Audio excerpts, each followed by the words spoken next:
Welcome to the second part of our podcast in season 3. We are going to be exploring a little bit about relationships and counseling and marriage counseling. And so we have Lawrence Stoyanowski here with us, and we're going to be diving into a little bit about his story.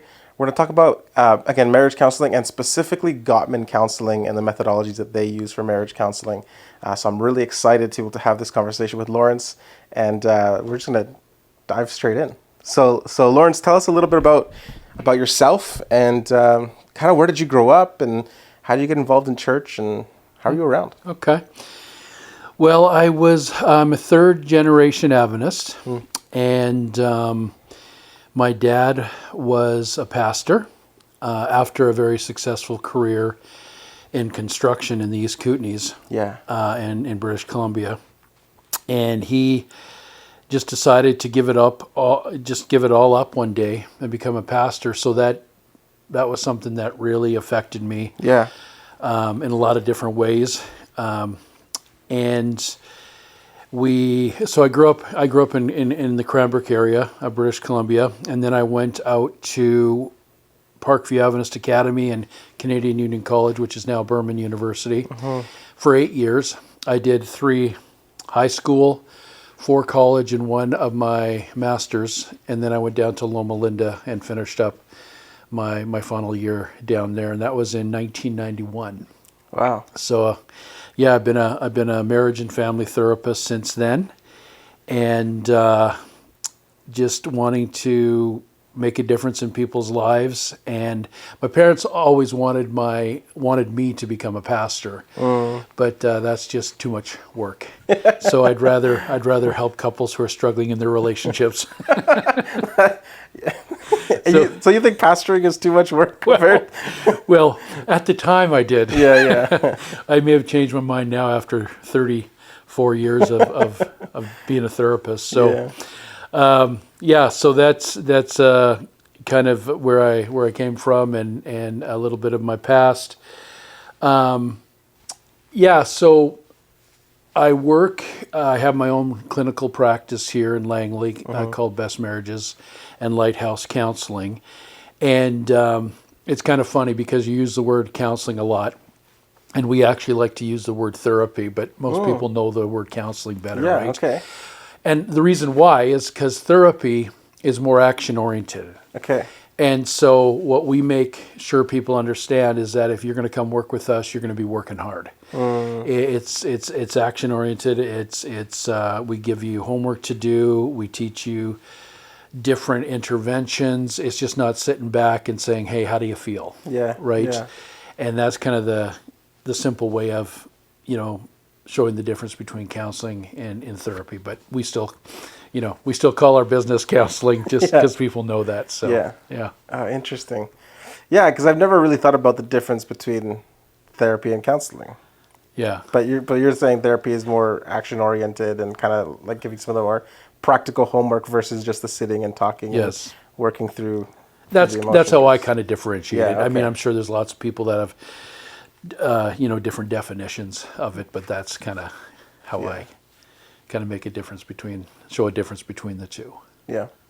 So I know you said that you kind of have this passion or this interest in helping couples in their marriages, and that's kind of what got you into it. But like, is there a little bit more of a story to that? Like, what kind of shifted you in that direction towards thinking, marriage is a thing? Because I know there are tons of different types of therapists and counselors. Right. Yes. And so what kind of differentiated marriage and relationships for you that was the thing that you just wanted to pursue? Well, back in the day, I got my bachelor's in behavioral science, and one of probably my favorite teacher, his name was Robert Egbert, and I still think of him fondly today. He kind of guided me to this area of marriage work and relationships because I saw that there was a real need. And back in the day when I was in university, I had all the answers. I knew everything back then and why people turn out the way they do. And if you don't have, and in some ways it was positive because I believe that, all of these human beings that struggle and are messed up, it must be because of the way they were raised. And so I wanted to help people have better marriages so that they could influence their children for generations to come. Yeah. And not all my hypotheses were accurate or correct, but I did have a passion to want to help people. And for some reason, the marriage part, the couples counseling / therapy part just stood out for me and probably was the biggest challenge. Yeah. It seemed more challenging than the other types of therapy. And sort of probably the idea, because it was more therapy than it was counseling, that stood out to me as well. I wanted to help couples work. Yeah, take that practical step towards healing. Right. Very cool. So what kind of therapy do you do? Like, I know you do a specific kind of we would call it a modality. Yeah, modality. Okay. Yeah. I do the Gottman method. I'm an advanced clinical Gottman therapist, which is kind of the highest you can kind of attain in with the institute, and it's just been a real blessing, and have really enjoyed through the years doing this. And basically, the Gottman method is all evidence and research based. Yeah. And regardless of what type of couple you are, whether you're a couple of faith or not, it's basically the nuts and bolts that really help relationships work, and then you put your values and your spiritual ideas onto it, after that. But it works across the board. And so Dr. Gottman, he studied over 3,000 couples through the years. Wow. And he observed them, and he saw what worked in healthy couples and what didn't work in unhealthy couples. And that's how he created, this modality, his therapy, and what works and what doesn't. And it really makes a lot of sense. And it's basically the gold standard out there today. There's a lot of good therapies out there. Yeah. But his is quite world renowned, and it makes a lot of sense. And it's just kind of straightforward, but it catches little nuances about relationships as well. Okay. So, and that's kind of what I like. So I was a therapist for 12 years before I got introduced to the Gottman method back in the early 2000s. And when we started getting trained in the Gottman method, the first level is called just level 1 Gottman method. We switched our whole practice around, and then became Gottman therapists, so to speak. We didn't say that we were certified Gottman therapists, but we changed our whole practice around to follow this modality, and it just made a huge difference. And I felt more competent. I felt like I was doing a better job with couples, and couples really liked it. So then we just kept doing level 2 and level 3. Then we got certified in the Gottman method. Then we were, we worked on doing the art and science of love, and this is a workshop we've done somewhere between 80 and 90 times across Canada. Wow. And then we're trained to be mentors now and help other therapists become certified. So that's kind of what we do. So it's been a long process. Yeah. So I got certified in 2006 and been going strong ever since. My business partner and I, we've been doing this together in the Lower Mainland, and it's been really a blessing, and I think we've helped a lot of people. Yeah, that's amazing. And I know that, like you kind of briefly mentioned, that you do training and mentoring with other therapists, yes. Right? And so part of your role with being the certified Gottman trainers is that you actually run these courses for therapists and individuals that want to get trained in Gottman, do level 1, level 2, level 3 as well. You do that? Level 3, right to the top. So what's been like, as you've done these trainings throughout the years, maybe what's been one of the common feedback or themes that you've seen with people that have gone through the training of Gottman? Like, what's kind of been the report or the sense you get with them? Just the clarity that they get and how they feel more competent as therapists, because in everything that we teach couples, we have an intervention. We have a literal, tangible handout that we give each couple to follow along, but also to take home with them so that they can continue to do it at home if they so choose. Yeah. And our belief is that, hey, we're just teaching you how to do this so that you can take this and go with it for years to come. Our idea is we're trying to work ourselves out of a job, and we want to transfer these skills to the couples. Yeah. And we want to help the couples become very dyadic. For years, therapy has been very triadic, where the therapist was kind of the center pole of the circus tent that held everything up. Yeah. And it may have worked back in the day for quite fractured, families or couples, maybe more seriously, schizophrenic couples, things like that, where they really needed this care that's very close and step by step kind of teaching. But when it comes to most couples, they have the ability to do all this on their own. And so our goal is to teach them how to do it and continue on having a good relationship regardless. Yeah. And of whether they come back in to see us or not. Yeah. I love that. Because I think, when we have a lot of businesses or products, sometimes a lot of the mentality is to try to get people to just keep coming back, right? Like you want people to continually pay for your services. Right. But that's not your approach. You're saying that you want to give away this equipping to couples so that they're no longer necessarily needing you. They're not needing to come back. If they want to come check in every once in a while, exactly, great. But you want to give them the tools and the skills so that they can navigate and grow their marriage on their own. Right. You want them to feel confident about themselves and their relationship. Yeah. And that's when you've had true success. Right. And so when I say dyadic, that means we teach couples how to have these conversations between the two of them. And we're just kind of on the outside, literally and figuratively looking in, just guiding them if they need some help as they learn how to have these conversations, how to utilize these new tools. Yeah. And couples feel really inspired and good about it because they have the information in hand and they learn how to do it. Now every intervention or whatever might take 4 or 5 times of doing it so that they really get it, because it's not super easy, but once you get it, it feels really easy. Yeah. And but that doesn't mean that you're going to have easy conversations, right? Yes. Conflict is inevitable, right? When you marry a person, you marry a set of problems. You marry another person, you're going to marry a whole nother set of problems. So you got to find someone whose stuff you more or less can live with, right? Yeah. And I know that doesn't sound super romantic coming from a marriage therapist, but that's the truth. Yeah. And I know, people that have been married, a second time, they realize that more than anybody, right? Because they get into another relationship like, oh, wow, we still got these issues. Yes. They may be the same issues, they may be different issues, but they're still issues. Yes.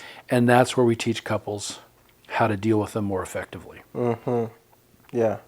I love, there's a stat that I know the Gottman's quote is that they call it perpetual problems, right? These things that come up no matter what you do, there's not necessarily a solvable or there's not necessarily a solution to the problem because they're rooted in who we are as individuals. Yes. And so learning to live with these problems, I think they say the stat is like 69% of all conflict is non-solvable. It's a perpetual issue. Right. Right. We won't give you the key right now because we'll do it in episode 3 where we talk about conflict and resolution there. Okay. But I think it's so powerful what you're saying is that we're really, again, like you said, you're equipping couples to navigate, right? And it does take time. It takes effort. It's not something that's so intuitive that you just do it once and then it's like all of a sudden you're a master at marriage and relationships, right? It is an intentional effort that you're constantly putting in to learn the skills, to be able to practice these habits so that they can become second nature and that we're able to navigate those difficult conversations a little more easily, even if they're not even if they're not easy as a baseline. Exactly. Right. Exactly. And it's interesting. Like I said, I've been doing this for 34 years and I'm still learning. Yeah. And every other couple out there has the ability to be as good as their relationship or better. That, just because you're a marriage therapist doesn't mean you got it together. It's one thing to teach others the principles. It's another thing to do it yourself. Yes. Right. Yes. But I do try. And that's what I think people kind of resonate with myself and my business partners. We're just kind of two regular guys. Who love the Canucks, and we're just, it's interesting how people say, yeah, you're just kind of like a normal dude, and I say, yeah, exactly, and I want that. That's what I want. Yes. but we struggle in our relationships as well, but we walk the walk as well. We just don't talk the talk, we try and walk the walk. Yes. And that's what people can see in our relationship. And when we do the art and science of love, our spouses are up there with us, working with us and talking and whatnot, and so people can see that it's a real thing. Wow. So you've been married to Donna. How long have you two been married? We've been married, this is our 30th year. 30th year. Yeah. Wow. So I was a marriage therapist for 3.5, 4 years before I got married. Okay. Right? What was that? Tell me, what was that like? Well, I came up with, I can't even remember exactly the sayings that I used to say, because every once in a while people would say it, but not a lot, believe it or not. But what it came down to is, regardless if you're married or not, you can have a struggling relationship. Just because you're married doesn't mean you know a lot more about marriage or how to fix it. Yes. So it's like anything that you go to school for. You get trained in something, and you're there then to present it and teach others about it. So Yeah. I had a really good training, and I knew what I was talking about, even though in those moments I wasn't married and necessarily living it on a day-to-day basis with the partner, but I knew what the principles were. I knew what couples needed to do. I knew how to get couples to communicate. And so I was actually pretty successful in my early years as I grew and my business grew. And then you get married, and then all of a sudden some people look at you differently, whether your relationship is good or not. Yeah. Right? Yeah. So Was it? I kind of know the answer to this, or I imagine I know the answer. But was it easier to navigate like that process of getting married and being married now, being a counselor? I don't know. Because that was my experience, so I just kind of knew it for what it was. I didn't really think about it in those terms. Was it easier? Like I probably knew what I was looking for, and I probably had some different criteria. Yeah. But I think those criteria were very positive ones, that you want to find a spouse with these traits and like this, but you're not going to get everything you want. Like I said, when you marry a person, you marry a set of problems. So you've got to find someone whose stuff you more or less can live with, but you're looking for certain value systems, certain qualities, and the best way to do that is to date, right? And when you're dating the same person for an elongated amount of time, you really get to know who they are. And I always tell people the best way to figure out if this person is right for you is to take your time.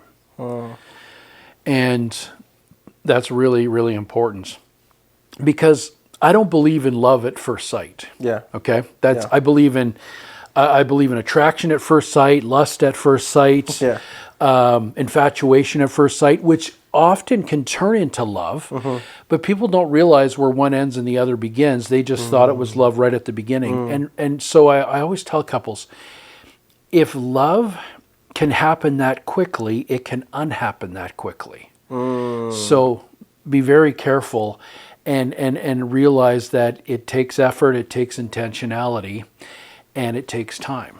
Yeah. And when you have, it's kind of interesting, because every couple spends a different amount of time with each other, whether they've been together a year or two. Some only get together on the weekends. Some see each other 6 weeks.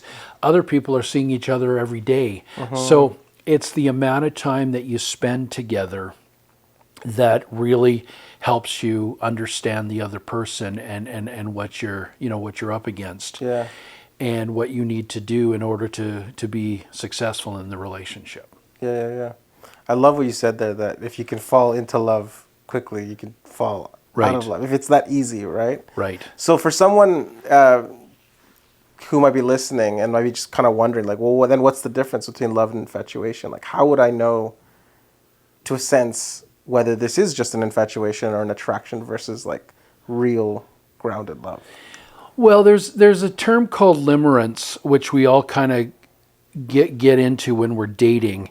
It's that excitement, it's that newness, it's that freshness, and we just get caught up in the emotion of it, which is totally good, because if you're not, this probably not the right person for you. Yeah. But then it goes into something deeper. Okay. And you can feel that and know this is where I want to be, even though we're still not having that same excitement or fun that we did in the first 6 months or 3 months of our relationship.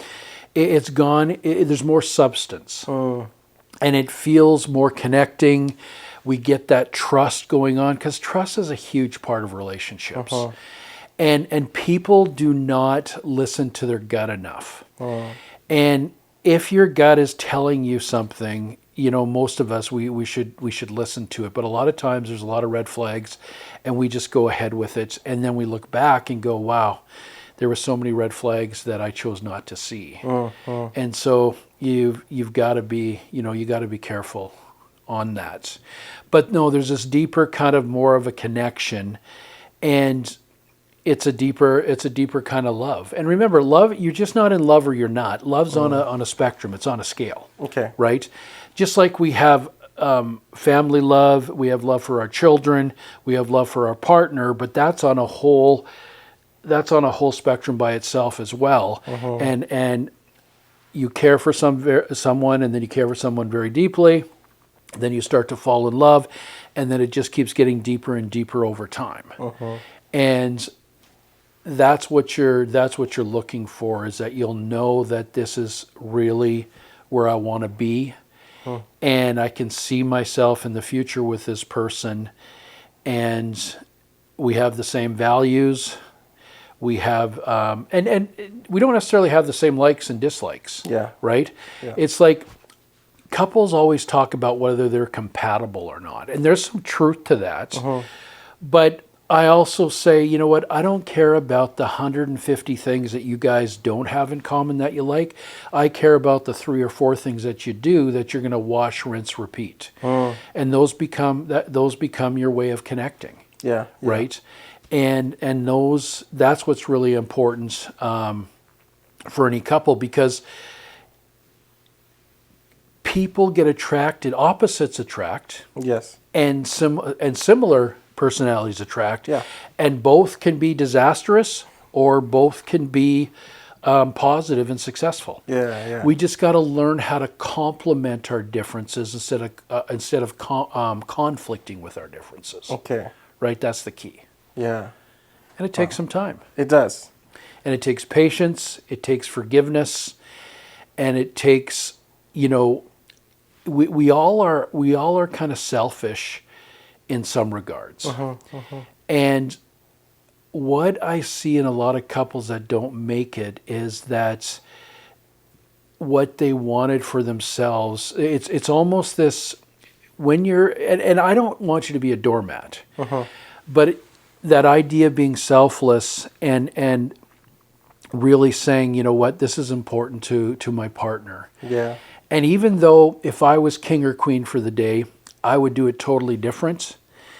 And I feel strongly about this, but I can tell that they feel really, really strongly about this. And so I'm just going to let them have that. And it's not done in a give and take way. It's done in a give to give way. Yes. Right? Yes. And that's what relationships are all about, is a give to give where we don't keep score.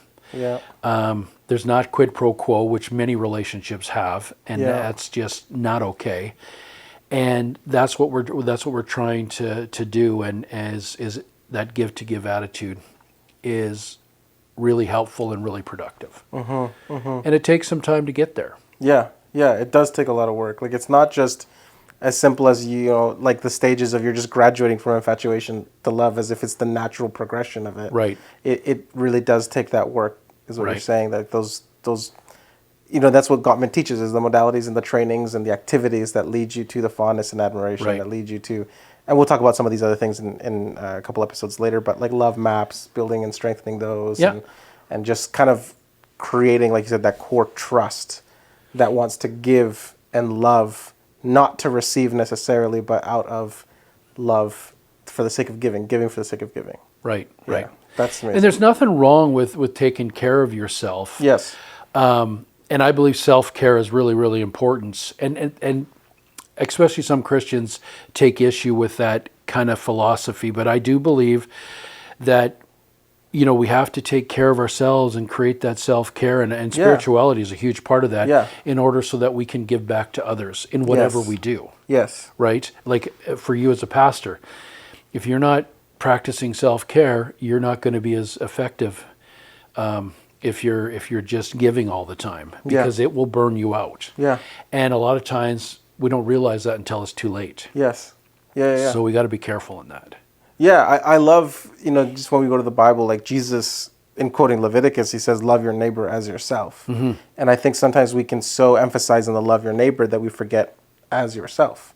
Right. There's that additional thing that Jesus is saying, well, if you cannot love yourself, how can you love your neighbor? Right. If you have no appreciation for who you are, for the image that God has placed in us as individuals, how can we love the image that God has placed in others? Right. And so there is that element of, I do want to take care of myself. I do want to honor myself. And that allows me to be more selfless, to be more giving, to be more loving to the other people around me. When I can respect God's image in me, I can respect God's image in others. Right. Yeah. You said that was in Leviticus. Yeah, Jesus quotes Leviticus. Is it? Oh, he quoted Leviticus. Yeah, he quoted Leviticus. Yeah. I guess you could say Jesus said it in Leviticus too when he gave the commandment to Moses, but yeah, he's quoting the Old Testament. Have you read the Bible? No. Yeah. A few verses here and there. Yeah. All right. My bad. No, that's okay. But we'll go to another place in the Bible like that I love that often gets misconstrued is Paul in Corinthians when he says, wives, submit yourselves to your husbands. He continues on, husbands, submit yourselves to your wives and be willing to lay down your life the same way that Christ laid down his life for the church. Yes. And when we look at that, it's like, why wouldn't you want to give yourself, both mutually, to someone who is giving of themselves to you? Absolutely. It's like if my wife is, I know, sacrificially giving for myself, like that inspires me to continue to give more and give, greater, so that we're constantly submitting to each other and giving to each other in a way that uplifts the other person. Absolutely. And as I uplift her, she uplifts me. And it's just this continual reciprocal system of giving and love and uplifting, right? And it's like, that's the kind of marriage that I want to strive for, right? That's the kind of marriage that I want. And I think that God wants us to strive for too, right? And I love the Gottman stuff that you teach, because I've had the privilege of sitting with you and learning from you a bit as well. So it's one of the things that I think has been one of the greatest blessings in my life. Cool. Personally, has been receiving some of that training and seeing that and being able to share that with others as well. Yes.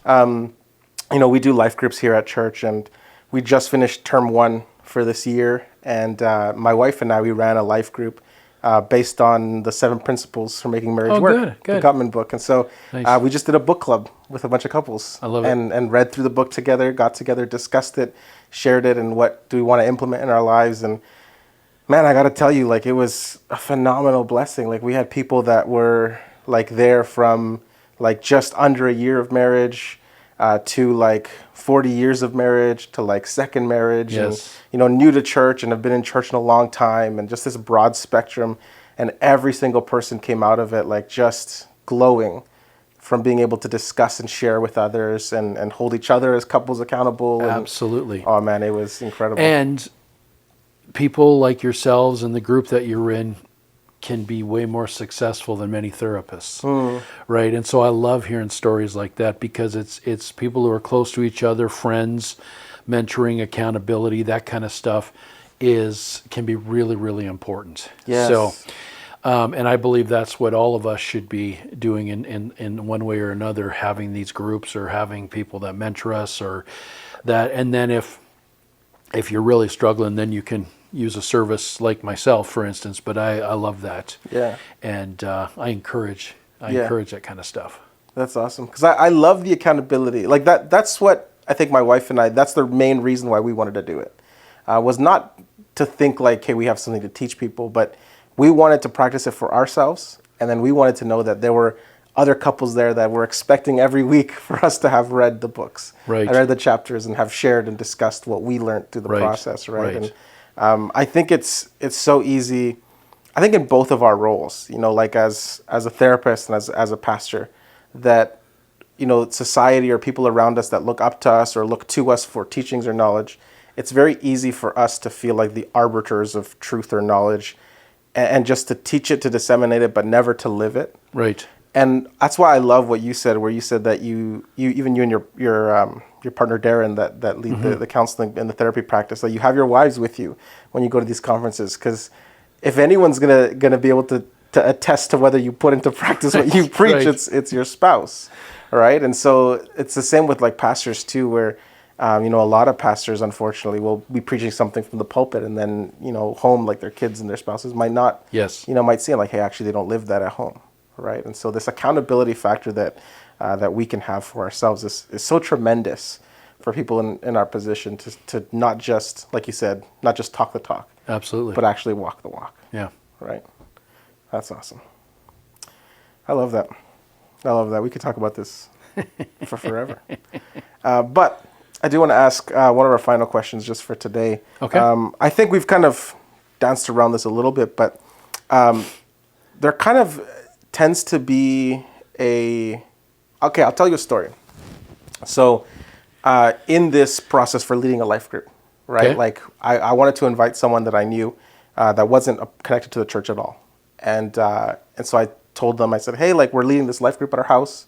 We'd love for you guys to come by. We're trying to get to know them as well. And the question, because I think we had already done one first session together, like first meeting together as a group. And so I wanted to invite them to the second one and hopefully to join us and Right. get to connect with the church people and hopefully come Yeah. to church. And so he asked me, he's like, do you get any crazies that come in there? And I was just like, no, it's not that kind of like book club. It's not like we're leading a therapy session. It's really just couples that want to grow together, want to grow in their relationship, and just want to have that accountability, right? And so there is this kind of stigma that can come with therapy, all forms of therapy, Yep. whether it's mental health or relationships, that, if you're seeing a marriage therapist, like something must be wrong in your relationship. Right? But that's not the case. So I'm going to ask this question is, who should see a marriage therapist? Like when should we go? Is it just for when I'm on the brink of divorce? No, I mean, that's the whole point, is we want people to come in and be preventative, as well as working with couples in an interventive kind of way, intervention versus prevention, and everywhere in between. I am very strong on premarital therapy. Yeah. Helping couples slow down and realize, where they're at and their emotions, and what's healthy and what's not healthy, and talking about real stuff. It's kind of interesting because every once in a while we'll get people coming into our marriage workshop. Yeah. And they're engaged and they're going to be married in 3 months, and they're still, you can tell they're in the limerence. Everything's great. They can't even come up with an area of conflict to talk about Yeah. because life is so great. And I love that in some ways, but I'm like, oh man, this is where you learn how to do it. But it's still good because we're being preventative in that. So we give them tools that they can use afterwards, but also helping them understand, hey, if you start to struggle, go get some help. Yeah. And what happens is couples wait too long, right? And too many things build up, and it's too much water then has gone under the bridge. And then that's where you can't, it takes a lot of work to undo that, or you can undo that, unfortunately, sometimes. Yeah. And so, therapy is for everybody in all areas, just like we kind of say our marriage workshop is for couples that are all over the place, those who are struggling, those who are doing well. We've had some people that come back, a few of them have come in at least 4 times to the workshop, and just every couple of years just to refresh themselves. Yeah. And I think that's awesome. And that's what some people do with therapy as well. Or something comes up in their family and they come in for a few sessions, but they're still doing well. Their relationship is strong, or an area came up with their kids or something like that. So people come in for a whole bunch of different reasons. But it is important to know that it's an option for everybody, right? And whether it's individual stuff where we're going through a dark time or a dark place, we're feeling a little depressed, individually or relationship wise. But that is something else that's really important as well, is that these comorbidities can come up in relationships, and that just means something else external in some ways to the relationship that's going to make therapy more difficult to do with the couple. And that can be something like someone who struggles with anxiety, someone who struggles with depression, some kind of mental health issue. Those kind of things need to be dealt with at the same time, at least, or before coming into therapy as well, because that can make a big difference on the relationship and what people go through and how successful they're going to be, coming out the other side. So we've got to take care of our individual stuff, yes, and our relationship stuff at the same time. Yeah. So that's great. Yeah. Yeah, I love what you said there, that it's not just the intervention, but the prevention. Right. Right. And I know, like, Kofi and I, we were just talking on the last episodes of our podcast about mental health, that some of the best things you can do for your mental health is not just address an issue once it's arrived, but to create a healthy system to prevent the issues that can arise. Right. And I always talk about, when we talk to couples or young couples that want to do premarital counseling, I always tell them the best thing you can do is to go to therapy. It's like a car, right? Where you want to do the regular maintenance, the stuff that kind of feels maybe annoying to do, or the little minor things, because if you ignore those things, something huge will eventually happen to the vehicle. Like, exactly. It's just part of the maintenance package of driving this vehicle. And a marriage is the same, where if we are in tune with doing the preventative works, we can often prevent big disasters. Right. Inevitably, something will happen, but if we have the tools ahead of time that can prevent these things from becoming a complete, in the vehicle term, a complete write-off. Right. Yeah. So I always like to talk about therapy and take the taboo away from, therapy and mental health kind of things, because people are worried that if you're seeing a therapist, you've got mental health issues. Well, the truth is, we probably do. Yeah. But we all do, yes, right? So yes. I say to my couples all the time, and individuals all the time, they talk about mental illness. I say, you know what? We're kind of all mentally ill. Yeah. It's just to what degree. Yeah. Right? When you're feeling down one day, that's about mental health. Right? If you're feeling a little depressed for a day, that's like having a cold. But you're going to get over the cold in 3 or 4 days, but you were still sick. Yeah. Right? Yeah. And so the point is, we all struggle with our mental health at times, some majorly, some more minorly, and the rest of us everywhere in between. But you can't let that keep you from getting help, and taking away that stigmas are really, really important. Yeah. But that's why I say, I like having a group like you had, being led by you instead of a therapist, because so many people, they're so worried about being diagnosed or have the therapist, looking at them and what is the word? I can't remember the word I use, but it's I'm not there. I'm not there figuring people out. Yeah. Right. I'm not there. What's the word? I'm trying to think of the word. So, like, microanalyzing? Yeah, analyzing. Sorry, that's it, Yeah. analyzing. People are worried that I'm just going to be analyzing them. I don't. I don't. We're all there in the same soup. We're all working with the same stuff. And I kind of say, hey, unless you're paying me, I'm not going to analyze you. So Yeah. I'm just a regular guy. Treat me like such, and let's have fun together and figure this out together. Yeah. So That's good. Yeah, I know. Like, so as a pastor, there's tons of people that come, and they often ask us to officiate weddings and stuff like that, right? And one of my conditions that I've developed over my ministry, anytime that someone comes and asks me, hey, would you officiate our wedding? I said, I'd be happy to, on the condition that you receive premarital counseling. Yes. Either with a therapist that has training of some sort, or with some sort of facilitator like myself who can do the repair and enrich and has a little bit of background in Gottman. Then I just say, like, as long as you go through someone who's going to just sit you through, equip you, give you the tools to be married, like that's my condition. I will not Yes. marry people unless they're willing to go through that. And unfortunately I've had to turn people away where they're like, hey, we've got a wedding coming up in like a week or a month or something. And like, would you marry us? And I'm like, our last officiant couldn't do it or whatever the case is. Right. And I'm like, hey, I'm sorry, but we've got at least 8 sessions.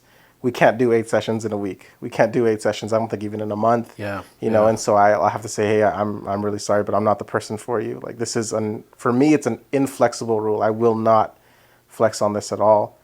And unfortunately, it stems from a failure in my past where I saw some things that I was concerned about and was just too embarrassed or ashamed with my friend to say anything about it. Married them. That's a and tough then one. Unfortunately divorced, a few years later. And so for me, I was like, I'm never going to let that happen without at least trying to give them the tools, the equipping to be able to have some foundation for growing and building a good It's marriage. no guarantee, but No. at least I did, I did what I could do. Yes. And now it's up to you guys to take it Yes, and exactly. make it work. That's Exactly. Because, for me, the big thing is if I'm going to stand there as a minister of the gospel to ask for God's blessing on a couple, I want to make sure that I've done my work or have at least pointed them in the direction for that equipping. Exactly. That I'm not going to bless a mess, Right. right? With someone who has no intention or interest in making things work or working Right. things out. And I don't believe God works that way. Yes. Right. It's about, he gives us principles and values and the Bible to guide us. And if we don't follow those, we're not going to be successful. Yeah. And it doesn't matter, he wants to bless people who are working hard at their relationship and holding themselves accountable. Yeah. Yeah. And that's really important. Yeah. And I always tell couples, I'll say, therapy never creates anything that isn't already there. It just helps to expedite it. Because, as therapists, we get blamed for a lot of stuff. Yeah. And I make that really clear to my clients that, guys, this is on you. I will give you more tools than you will ever need, and I'll be there to guide you and mentor you. But success is based upon you guys. And if you're not willing to put in the time and effort, you're not going to be successful. But I want you to know it's on you, right? See, back in the day, when the early kind of founders of marriage therapy and whatnot, they actually, one of their techniques was to blame themselves if the couple wasn't working well. And that's kind of changed through the years. Yeah. Because that takes responsibility away from the couple. Yes. And the whole idea is whatever you're doing at home during the week, that's what's really going to make a difference. Not just what you learn at therapy. Because if you don't transfer that into your own lives, Yeah. it's not going to stand for much. Yes. And I believe God is just a huge part of that as well, the accountability and, that support, and he needs to be a big part of that. Yeah, for sure. And if he's not, then we're going to struggle more than we need to. Yes, 100%. It's options. God's the best option. Well, it's not an option; it's a necessity. Yeah, yes, but yes. that's that God is the best. It's the best path. Best path that we have. Yeah, That's right. Absolutely. Well, Lawrence, thank you so much for sharing with us on this first episode. It's been just an honor to be able to talk to you about marriage and relationships. We're going to be talking a little bit more in depth in future episodes about conflict, Cool. Gridlock, perpetual issues, love maps, sharing, fondness and admiration, and we'll be kind of diving a little bit more into the nitty gritty about what are the practical tools for marriage and for kind of growing that and developing a strong marriage. But for now, that'll be our conversation. So sounds good. We are excited for you guys to tune in to the future episodes and to just kind of learn from Lawrence and from the Gottman methods and the modalities there. So we just pray that you were blessed through this conversation, and we can't wait to, or we are looking forward rather to having more conversations in the future and hopefully blessing you through those conversations as well. So we will see you next time on the podcast. Hey, we want to thank you for tuning in to the CIV podcast, where we get to explore different stories and topics related to faith and spirituality. As you consider how you give this year, we want to encourage you to give to discipleship and evangelism. That not only helps us with our podcast, but it also helps us with all the amazing things that we're doing here at CIV, like the workshops, the trainings, the classes, and the programs that are aiming at creating holistic, healthy disciples who make disciples. Thank you so much for supporting our ministries here at CIV. And as always, don't forget to love God, love people, and serve the world.